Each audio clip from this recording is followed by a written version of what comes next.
Approaching the front of the presidential palace, the United Nations presence was very strong. The palace has been the seat of power during years of Haiti's tumultuous history, and even in its death, it remains majestic, broken but not shattered.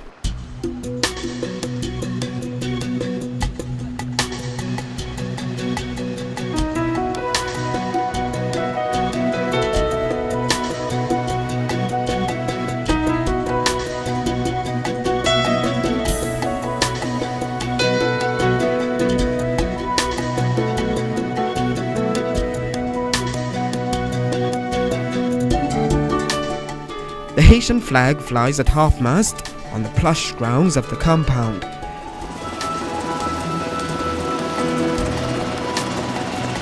It now serves as a military base for the United States, and for the time I was there, US helicopters were landing or taking off every 3 minutes, bringing in troops from an aircraft carrier offshore, as many as 20,000 expected to amass on Haitian soil.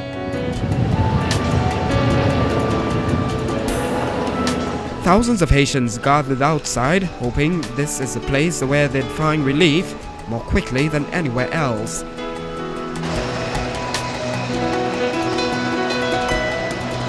In a square just opposite, a growing humanitarian crisis. At least 3,000 are here.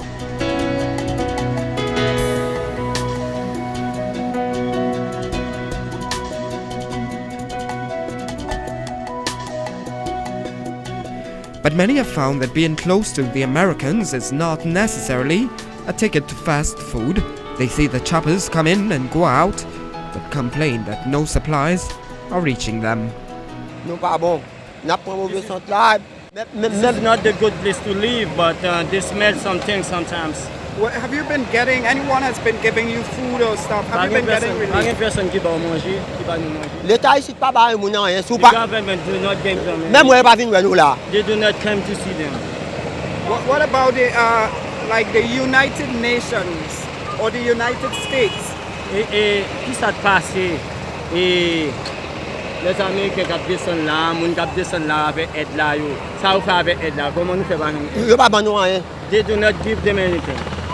Even United States, even some places, even some countries. Some are desperate for jobs. Listen as a young man offered me his services as an interpreter. Where are you from? I'm from Trinidad and Tobago.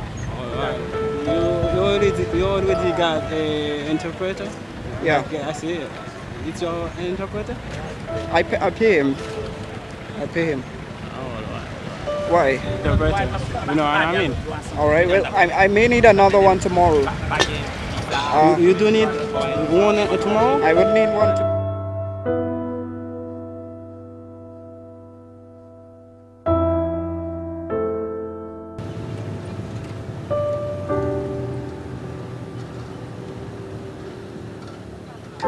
With my interpreter and driver, I left town before dusk, well aware that the city is not a place to be at nights, hoping to regroup with the Trinidad and Tobago volunteers at the church.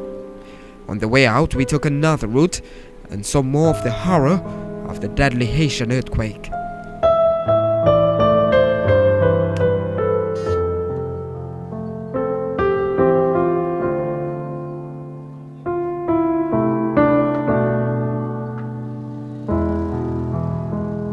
As we drove on, my interpreter would mention, just in passing, that he too had suffered losses.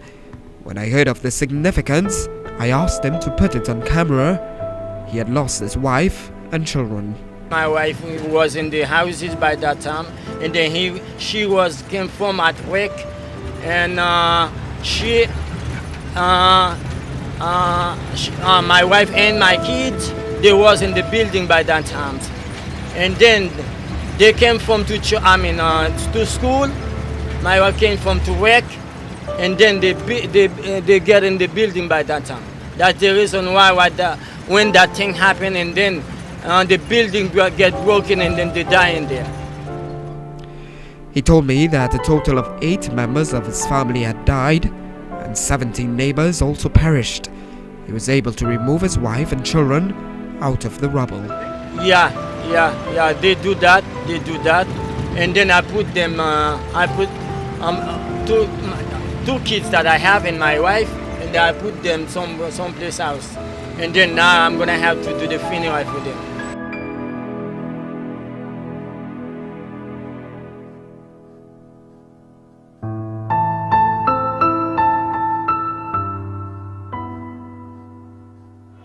Back at the church, the clinic was over, and the Trinidad and Tobago group, under the organization Is There Not a Cause, had now reverted to food distribution.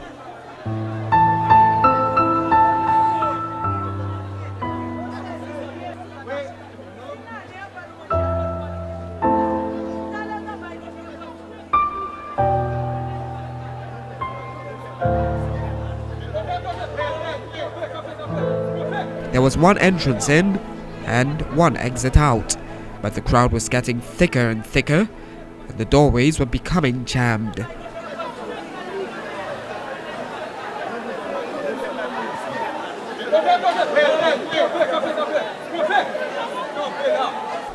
Outside, the line stretched out into the pavement. It was clear that word was getting out faster than expected that food was available here.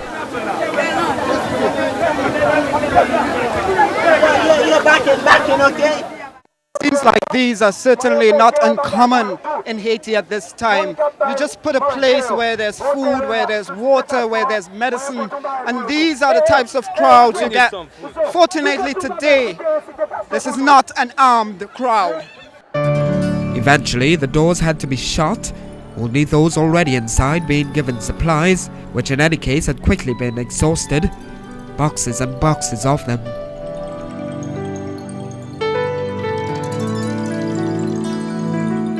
Those outside held on, hoping and pleading with us.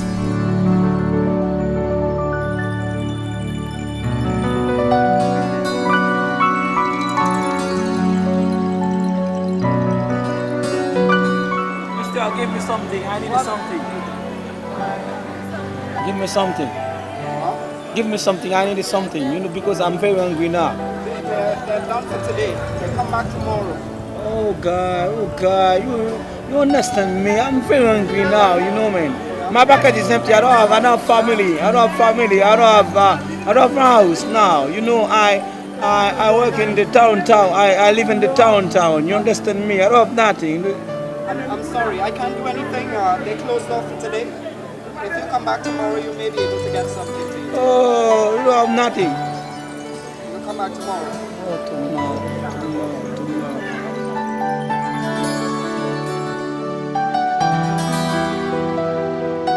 Mister, give me something, please. Mister, give me something, please. I'm very hungry now, man.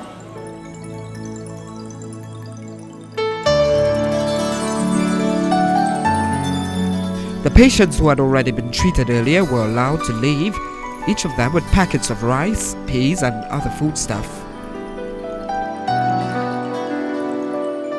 It's a temporary measure, but they managed to smile. Smiles that in time can become more permanent, with more and more of these.